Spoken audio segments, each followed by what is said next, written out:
ওমানের আলসিব এলাকায় বাংলাদেশের কৃতি উদ্যোক্তা মোহাম্মদ ইয়াসিন চৌধুরী সিআইপি তার কঠোর পরিশ্রম, সততা ও দক্ষ ব্যবস্থাপনার ফলে বর্তমানে তিনি ওমানে প্রতিষ্ঠা করেছেন মোট ৭টি সফল প্রতিষ্ঠান।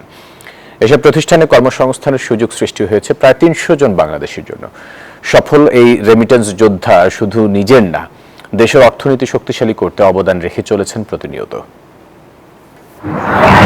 ওমানের আলসিব এলাকা থেকে প্রথম ব্যবসায় পথ চলা শুরু করেন সফল প্রবাসী ব্যবসায়ী মোহাম্মদ ইয়াসিন চৌধুরী সিআইপি। দীর্ঘদিন ধরে তিনি সমগ্র ওমানের সুনামের সঙ্গে পাইকারি ও খুচরা ব্যবসা পরিচালনা করে আসছেন।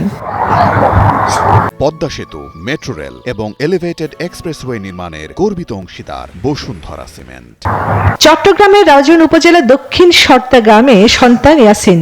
ভাগ্য পরিবর্তনে আসায় ১৯৯৫ সালে বাড়ি জমান ওমানে। প্রথমে চাকরিজীবী হিসেবে কর্মজীবন শুরু করলেও ১ বছর পর ১৯৯৬ সালে প্রতিষ্ঠা করেন নিজের প্রথম প্রতিষ্ঠান আক্তার ফার্নিচার। অসংখ্য বাংলাদেশিদেরকে আমি এখানে কর্মসংস্থান সৃষ্টির পাশাপাশি অনেককে আমরা ব্যবসা বাণিজ্য করতে সহযোগিতা করেছি। এরপর একে একে গড়ে তোলেন ৭টি প্রতিষ্ঠান। বর্তমানে ওমানের বিভিন্ন শহরে এই ৭টি প্রতিষ্ঠানে রয়েছে প্রায় ২৫টি শাখা। আমার ব্যবসা প্রতিষ্ঠানে ৩০০ প্রবাসী বাংলাদেশি আমার প্রতিষ্ঠানে কর্মরত আছেন। তার মধ্যে ওমানি আছে, পাকিস্তানের নাগরিকও আছে, ইন্ডিয়ান নাগরিকও আছে। আমি সবসময় আমাদের বাংলাদেশিদেরকে প্রায়োরিটি দিয়ে থাকি।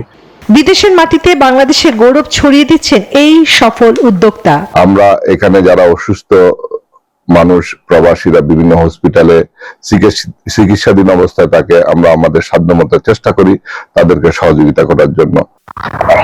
Desk report, news 24।